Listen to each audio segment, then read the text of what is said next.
ആദ്യാനുരാഗക്കോള് തിരമാലയായോള് കരയെ കരയാതണയിക്കുന്നൊരാള്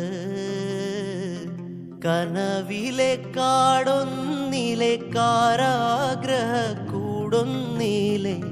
കിനാപ്പനിക്കായി മരുന്നോള് കൊതി കാരമുള്ളായി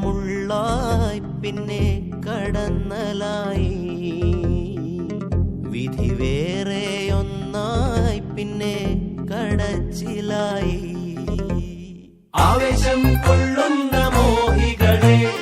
ആവോളം നൊന്തുള്ള മാനസരെ കൊണ്ടുപോവാനായുള്ളൊരു വാഹനമേ തന്നാലെ അടങ്ങാത്തൊരാഗ്രഹമേ മേലെ മിന്നും താരം പൊന്നാണോന്ന് നേരിൽ ചെന്ന് നോക്കാനായി നിൽക്കാതുണ്ട് ഉള്ളിനുള്ളിൽ പരവേശം കീഴെ നീങ്ങിപ്പോകും മണ്ണെന്നാലും വേരിൽ നിന്നും പോന്നെന്നാലും മണ്ടിപ്പോകാൻ ആശിക്കുന്നേ അതി